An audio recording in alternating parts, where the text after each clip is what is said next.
We're talking hundreds of thousands of people who have died. These are extra deaths that have just suddenly popped up. And we're supposed to go for a run or donate money to this or that, and find a cure when what we really should be looking at is the cause. You're listening to the Corbett Report. Welcome, friends. James Corbett here, CorbettReport.com, July 3rd, 2016. And yes, it is the summer, so if you notice the sweat dripping down my face during this conversation, if you happen to be watching the video version, don't worry, I'm not having a heart attack. All right, so that out of the way, today we're going to be talking about a topic that is extremely interesting and extremely controversial, and it goes by many names, and people may have heard of highfalutin talk about geoengineering of stratospheric aerosol injections for solar radiation management and other such techno-babble and gobbledygook, or they may have heard the much more common phrase chemtrails. Either way, that's the subject of today's conversation. We're going to be bringing on a guest that we've had on a couple of times in Corbett Report history, so you can search the archives for it. Of course, the links will be in the show notes to our previous conversations with Peter A. Kirby, and he has written a new book called Chemtrails Exposed, a new Manhattan project, which is available for sale at Amazon. He is at peteracirby.com. Again, links in the show notes. Peter, thank you for joining us once again on the Corbett Report.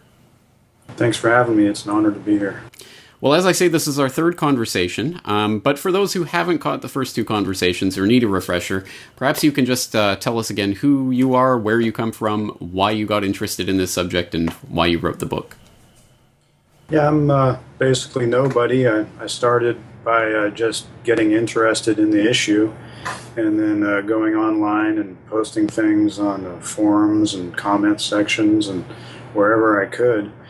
And after about and I also did an investigation locally statewide into the California Air Resources Board. So I was kind of laying the foundation for this book starting about 5 or 6 years ago.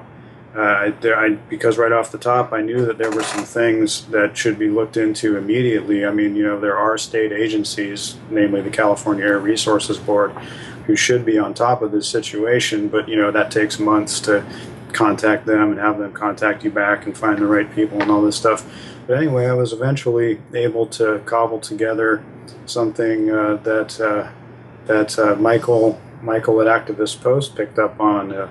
I think he basically found me posting things in a comment section or a forum somewhere, and he went ahead and published the thing that I had written in the forum. I didn't even know that he had done it at the time. It was some months later that I figured out that he had published it, and then from there I began submitting articles directly to Activist Post, and he's been publishing me ever since. And largely what's in the book is a compilation and a condensation of all the articles that I've been posting on Activist Post over the last 5 or 6 years.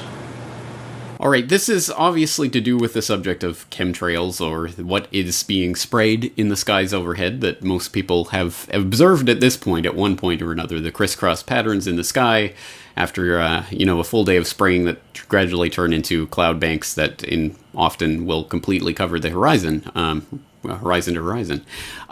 This phenomenon, obviously, as I say, is controversial because it does stretch the bonds of credulity for most people when they encounter this idea. And I think there are two ways that people find this incredulous. One is they would find it incredulous that people in government or corporations or military or intelligence agencies or other people who would be situated to do this would do it.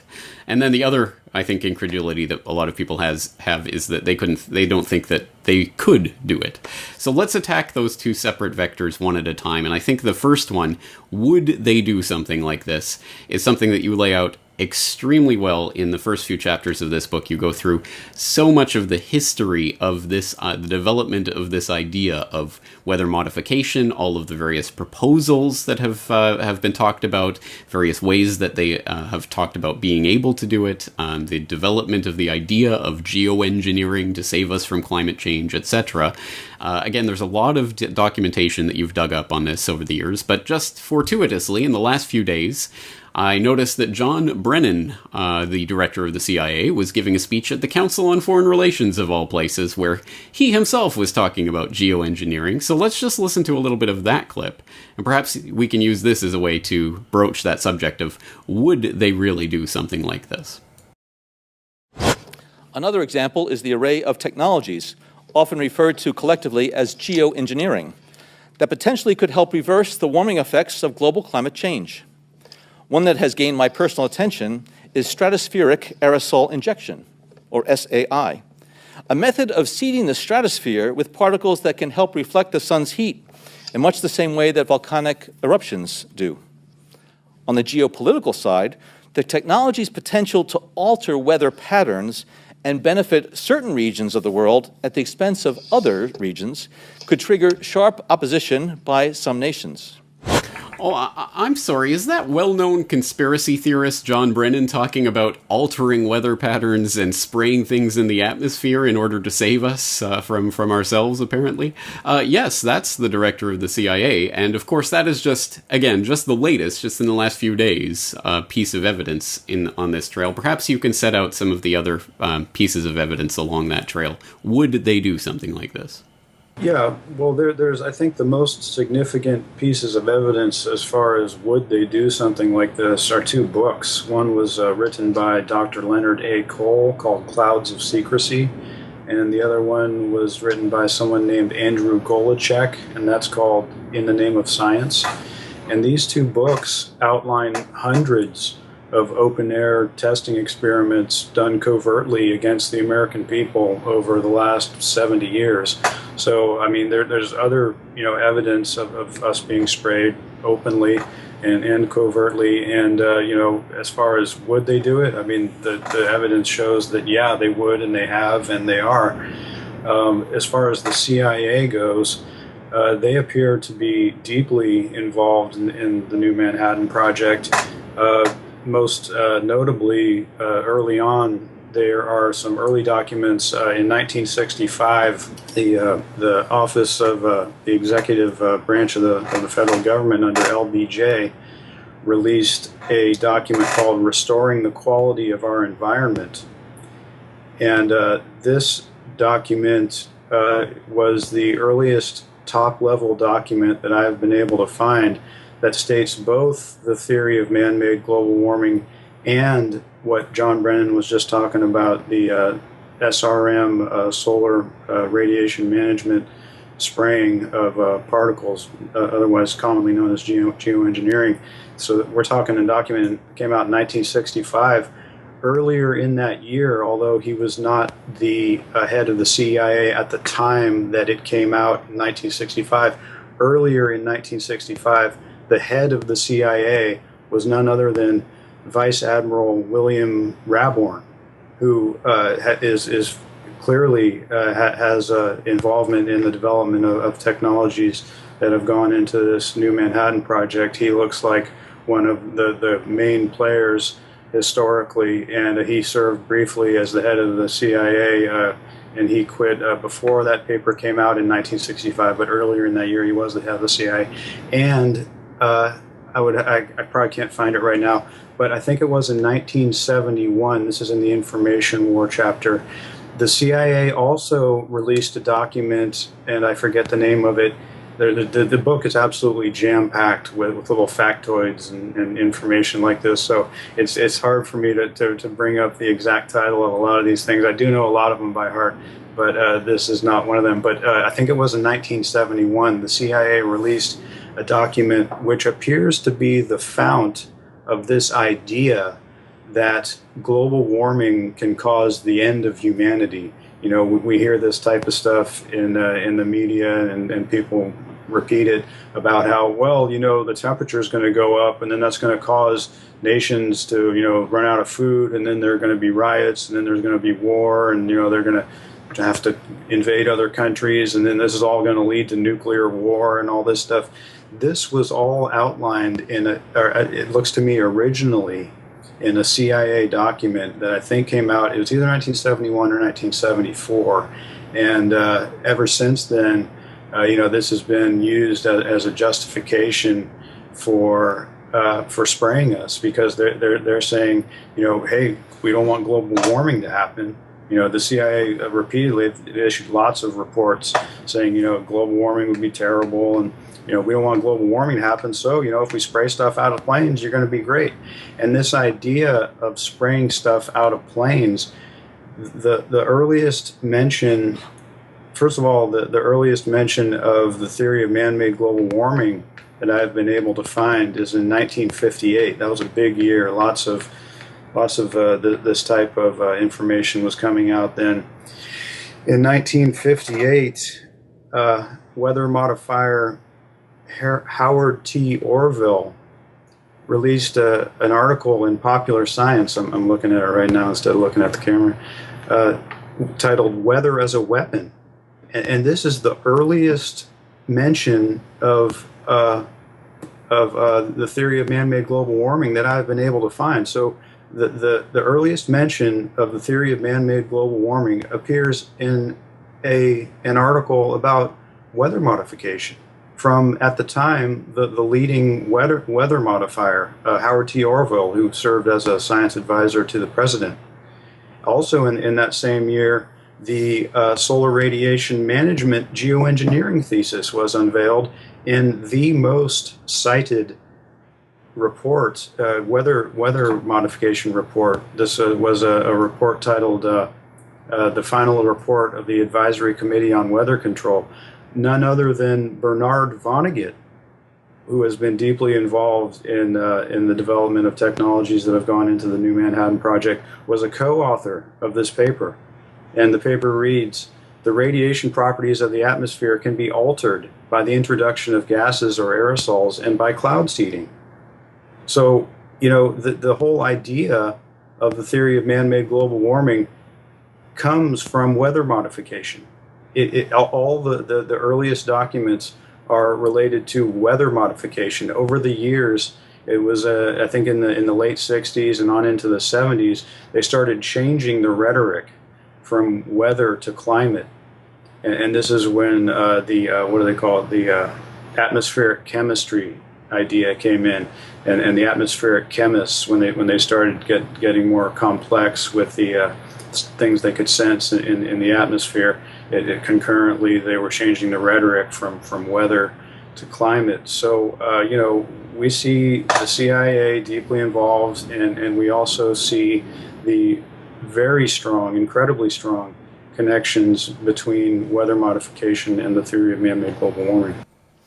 I think we should back up for a moment. First of all, I'll direct people to our previous conversation where we talked at length about Bernard Vonnegut and the other people at GE Labs who were foundational in a lot of the technologies for this modern era of scientific weather manipulation. But let's just back up for a moment. The subtitle and a phrase that you've used a number of times here, New Manhattan Project. I understand this isn't a term that you coined. It is available. It has been used before. But why is that term important for understanding this project?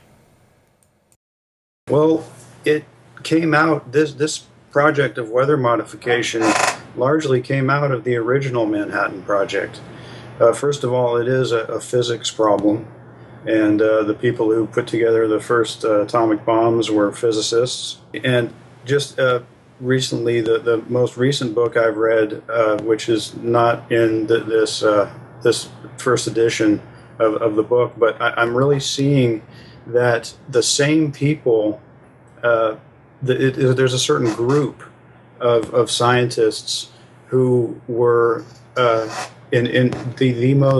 most prominent scientists of their time, and they developed the original Manhattan Project. They developed the first atomic bombs, and on into the radiation laboratory at the Massachusetts Institute of Technology.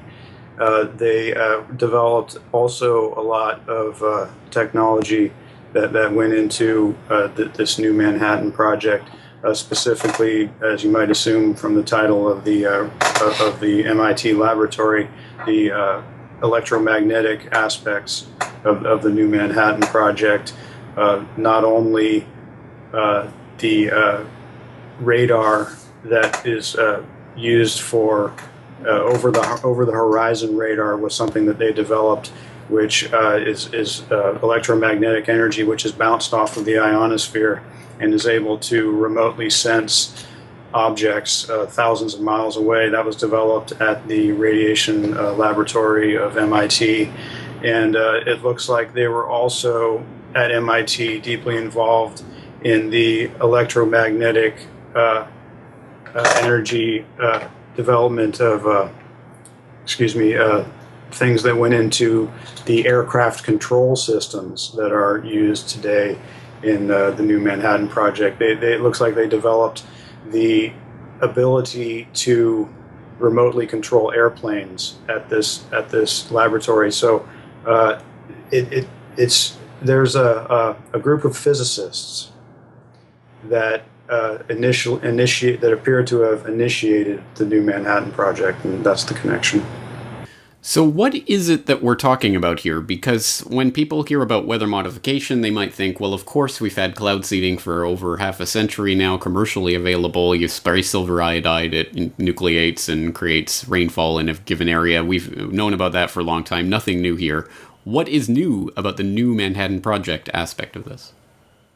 Well, the differences between the original cloud seeding industry, which goes on to this day, and the New Manhattan Project is mostly the fact that that electromagnetic energy is used to disperse the particles that come out of the airplane, and also conventional weather modification is done on a regional basis, and the New Manhattan Project is done on a global basis.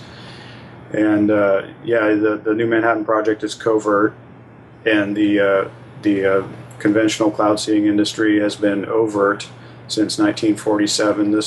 It was the same group, the same three scientists from General Electric Laboratories in 1946 that simultaneously launched both of those. So I guess that's another kind of cover for the New Manhattan Project. It's like, oh yeah, we know those scientists. You know, they launched the conventional cloud seeding industry. Yeah, but at the same time, Bernard Vonnegut went on to work with the electrical manipulation of atmospheric particles. And I would assume, although I have not been able to make the connection, the electromagnetic manipulation of atmospheric particles. I hope to make that connection between Vonnegut and those activities in the future.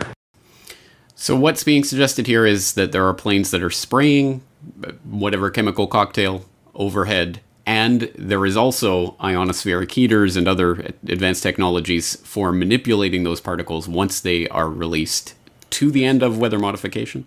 Yes, and very advanced command and control centers as well. In what sense, command and control centers? Well, you would need to know, you would have to have centralized control of these operations. You would need to know where all the planes are at any given time, and be able to direct them to where you need the particles dispersed. You would need to be able to have the supercomputers modeling all the atmospheric models and keeping track of all the temperature and saturation and humidity and everything in real time. You would need the control of the ionospheric heaters and the electromagnetic energy portions of it. You would need a central command where people can oversee the whole project and be able to direct it.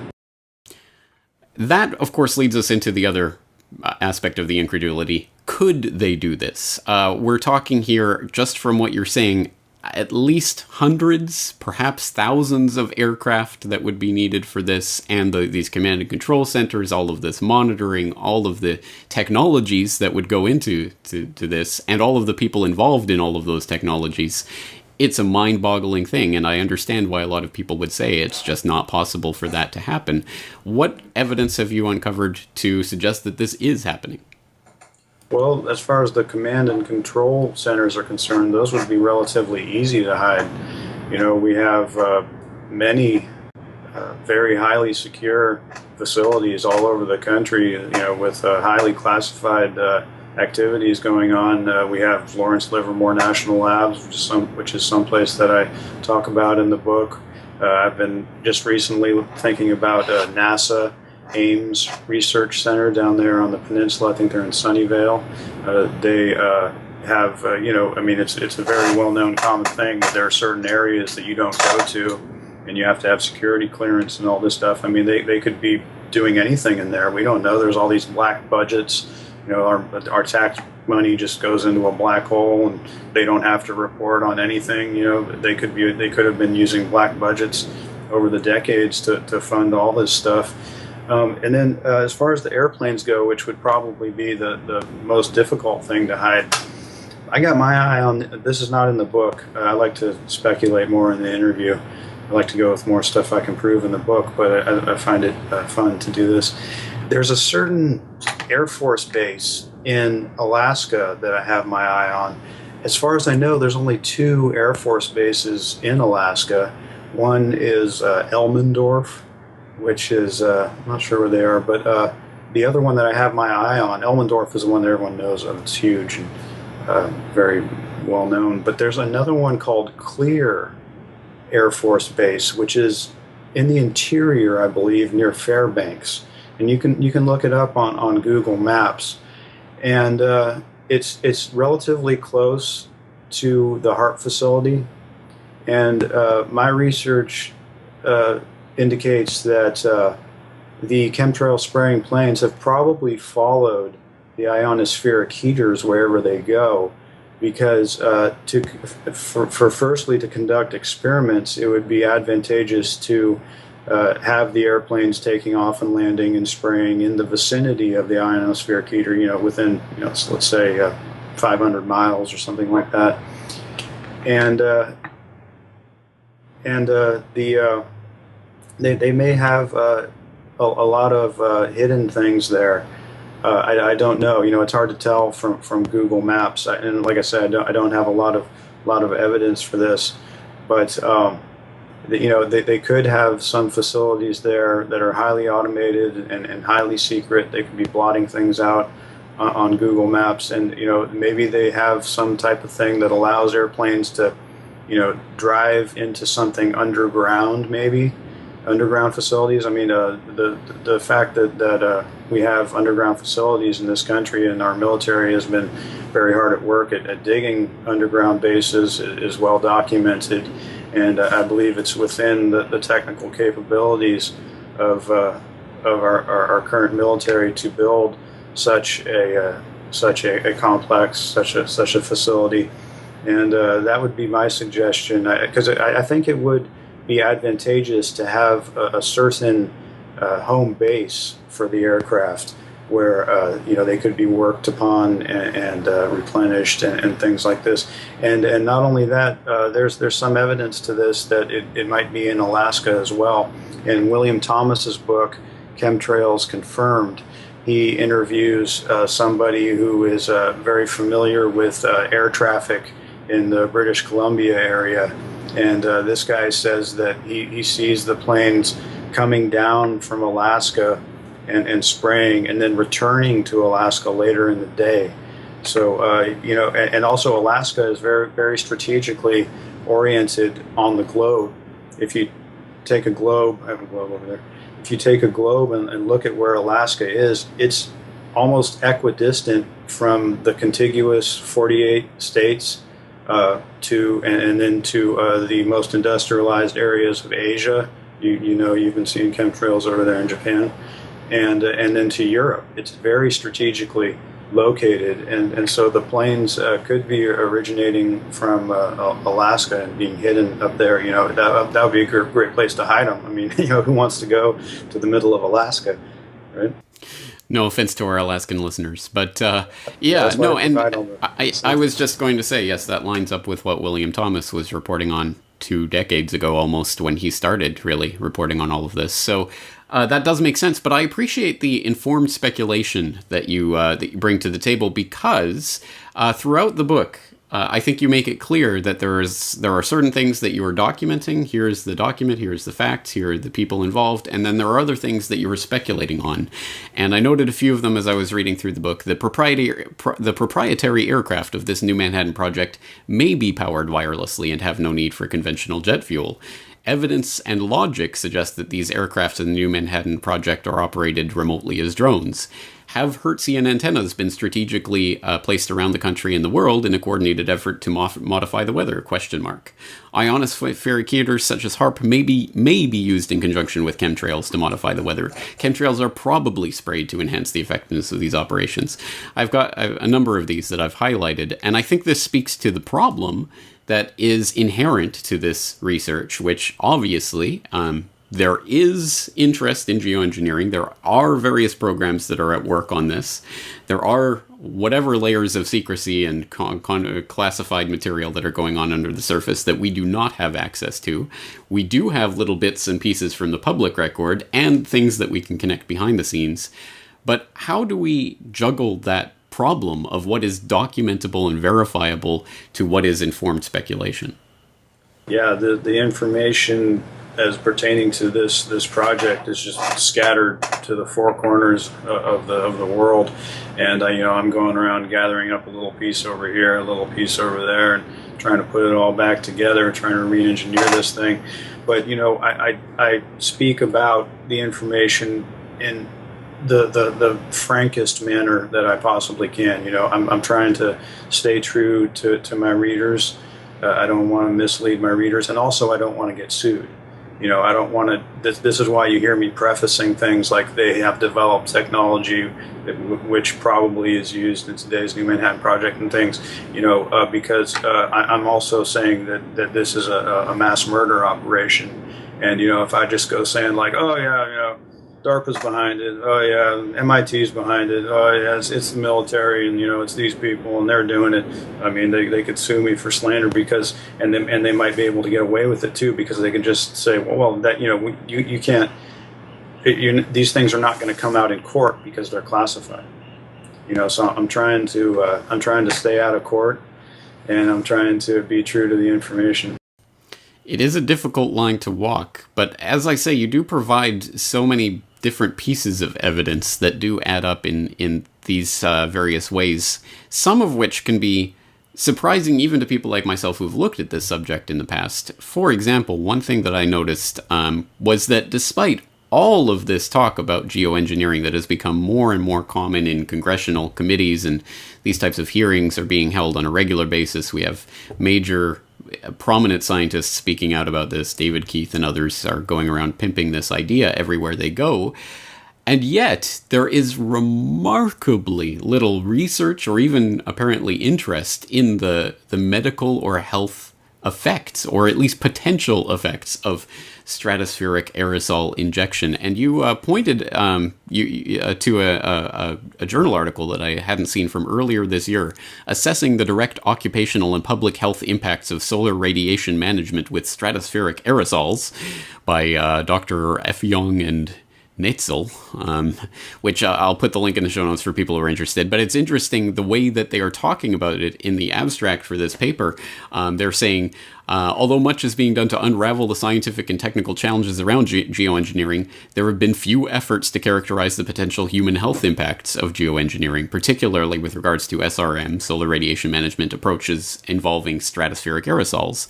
And this paper explores the information gap. So using available evidence, we describe the potential direct occupational and public health impacts of exposures to aerosols likely to be used for SRM. They're couching it in so many variables here because, of course, this is all theoretical and we don't know anything about it. But if you were to spray aluminum oxide aerosols or barium titanate or any of these other chemicals on people, it might be a really bad thing, as they end up concluding, although we don't know because no one's researching it. Can you speak to that, not just the health aspects of it, but the remarkable lack of interest in the potential health aspects of a New Manhattan Project? Yeah, that paper you're referencing was a very significant development. It came out right before I released the biological impact, or it might have come out after, I forgot. Anyway, but yeah, that was the first really reputable, or at first actually of any study that I had ever seen pertaining to what the biological impacts of these materials might be. And it was done by like PhD scientists from a reputable organization and all this stuff. But yeah, well, I I would speculate, though, that actually the health impacts and the biological impacts have been studied extensively, but these studies have just not been made public. That would be what I assume has taken place, because the biological impacts are what we've seen are grave. This is mass murder. And I make a case for that as far as Alzheimer's goes. We're talking hundreds of thousands of people who have died. These are extra deaths that have just suddenly popped up. And we're supposed to go for a run or donate money to this or that, and find a cure, when what we really should be looking at is the cause. And so it's just layer upon layer of cover up. And it's great that somebody is actually looking at this stuff, and not only is there a history or is there evidence for the materials they're using being harmful to our health as part of the New Manhattan Project. Also, if you look at the history of the conventional cloud seeding industry, there's been a tremendous lack of research into just our exposure to silver iodide, which is what they use in the conventional cloud seeding industry. Of course, their industry association says, "Oh, don't worry about it," and then they cite all the information that says that it's not a problem and all this. But the bottom line is there has never been any long-term studies done, any public long-term studies done as far as the biological impacts of silver iodide is concerned. So, they've set a precedent as far as weather modification goes that they don't have to do long-term studies. They don't have to show us what's really going on here. And, this is being repeated with the New Manhattan Project. That's right. As you point out in the book, the best that you get even with the silver iodide, the conventional cloud seeding technologies, are impact studies on whether more or less rain will affect the ecosystem, generally speaking, but not the actual effect of the actual chemicals that are being used, which is, again, it's not surprising, I suppose, from the aspect of people who are putting this plan into place obviously don't want people to concentrate on the potential health effects. But it is amazing that even after all of these parliamentary inquiries, the European Parliament talking about it, or the congressional committees on geoengineering, still no one thinks to ask, "Oh, have you done a health impact assessment of this?" They're avoiding the most obvious question. Exactly. All right. Obviously, way too much information in this book that we could possibly cover in a conversation like this, and I was particularly interested in some of the chapters on the fleet itself and the composition of it and how it's managed and put together and things of that nature. So we will direct people once again to your website, peterakirby.com, and also to the book itself, Chemtrails Exposed. So if they are interested, they can pursue this at greater length. You've had a lot of articles published up at Activist Post with various excerpts from the book. So again, people can look for some of your work there, and you're going to be making the rounds on all sorts of shows, I'm sure, in the coming weeks and months talking about the book, so people can track your activity, I assume, at peterakirby.com? peterakirby.com, that's probably the best place to go. I hope to be doing your show again many more times in the future, James. I really appreciate what you do. All right, excellent. Thank you very much for your time, Peter, and good luck with the book. Thank you very much. The Corbett Report is brought to you by the Corbett Report subscriber, a weekly newsletter featuring James Corbett's International Forecaster editorial, recommended reading and viewing, discounts on Corbett Report DVDs, and once a month, a subscriber-only video. Sign up today to start receiving your copy at corbettreport.com/support.